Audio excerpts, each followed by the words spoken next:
Tonight on KGW News, neck and neck. The race for Washington's 3rd Congressional District narrows to just a few hundred votes. Plus, a call for action after a man is shot while trying to retrieve his stolen car. The community feels that they're not listened to and nothing's happening. And Max riders get a jolt when a train runs right into a concrete barrier. Your news starts now. But first, it is a pleasant summer night outside right now, but more triple-digit temperatures could be in our near future. Yeah, let's bring in meteorologist Chris McGinnis in for Matt tonight. Chris, how long is the heat going to stick around this time? The good news about that is that it will not be nearly the duration of the last heat wave that we just endured. That said, yes, triple-digit heat is my forecast for Sunday anyway, and that would be our 4th 100-degree day of this summer. And for that reason, the Weather Service has issued a heat advisory for the Portland, Vancouver metro area, Washington County, Clackamas County, through the Columbia River Gorge and the Upper Hood River Valley. This is for Sunday and into Monday. I think our heat peaks on Sunday, but we're still looking at 90-degree temperatures on both sides of that on Saturday and Monday as well. So 3 days of heat, and then we slowly ease back on the heat. Here's the forecast tomorrow: sunny and breezy with a high of 93 here in Portland. Hazy and hot on Sunday with a high of 100, and by hazy I mean that there could be a little wildfire smoke beginning to blow into the area, and we'll talk a little bit more about that. Speaking of fire concerns, there is a fire weather watch for the I-5 corridor and the Cascade Foothills Saturday for low humidity levels, increasing wind, and obviously the warming temperatures, which means that anything that throws a spark could be of significant fire danger in this area tomorrow. I've got your full forecast coming up in just a few minutes. Yeah, a lot going on. Thanks, Chris. And as we head for those triple digits, cities and counties are going to be reopening some cooling centers. And if you're planning to hit the water to get out of the heat, hey, the Coast Guard has a warning for you. Alma McCarty tonight with the efforts to keep people safe. To some, this is a perfect beach day. To get out today, it's a blessing. It's a blessing. The sunshine is a blessing. Sun in the sky, not too hot, and plenty of space to spread out. It needs to be a little bit warmer to get into the water actually, but I enjoy this for just laying in the sand and soaking up the sun. Over the weekend, many more will likely flock to rivers and swimming holes across the area to cool off. That was certainly the case just last week as temperatures spiked at more than 100 degrees some days. I found myself on this beach, to be honest. Yeah, it was like pretty wicked, to be honest. It was out of the blue too. When I was off, we were at the river.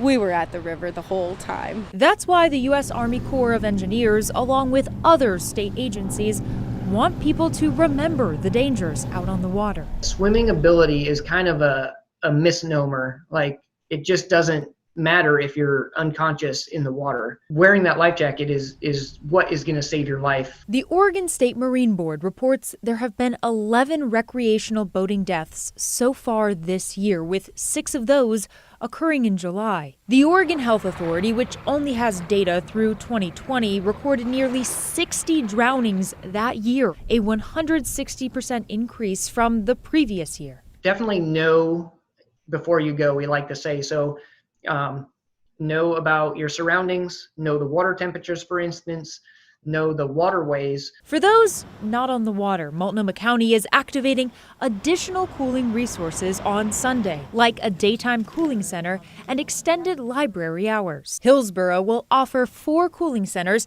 and Beaverton will set up an after-hours cooling center at the main library.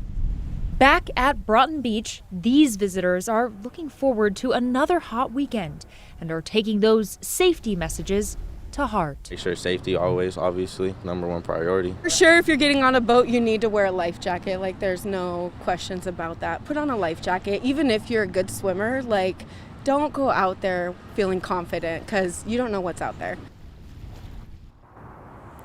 And if you're wondering why there aren't more shelters or cooling centers to be open overnight, well, Multnomah County leaders explained that last week was record-setting with 7 consecutive days of 95 degrees and above. Sunday's heat is just not expected to last as long.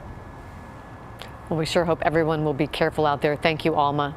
We could see a recount of primary results in the race for Washington's 3rd congressional district. And wow, this is close. The latest vote count shows Trump endorsed challenger Joe Kent now less than 300 votes behind incumbent Jamie Herrera Butler. She is hanging on second place with 22.6% of the vote. Kent less than half a percentage point behind. On the far left, Democratic challenger Marie Gluesenkamp Perez firmly in first. The AP projecting she moves on to November, The Columbia reporting as of this afternoon, Clark County has about 30,000 ballots left to process.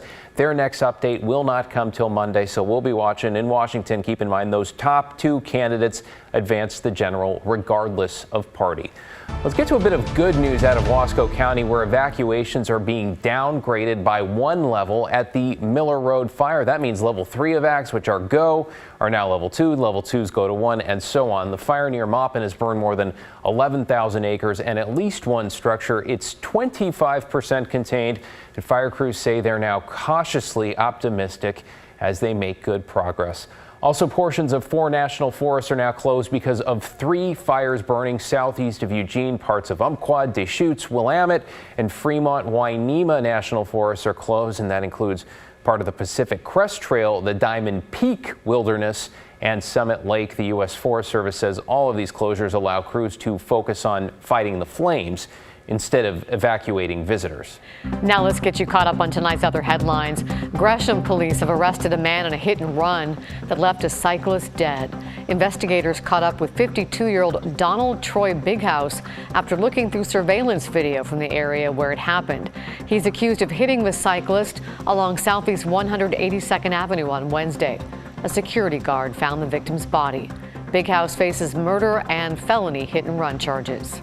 Portland's Old Town neighborhood has been hit with violence once again. Evidence shows nearly 90 gunshots fired near Northwest 4th and Everett. That was around 2 this morning. There were no reports of injuries. Bullets hit a building and several parked cars.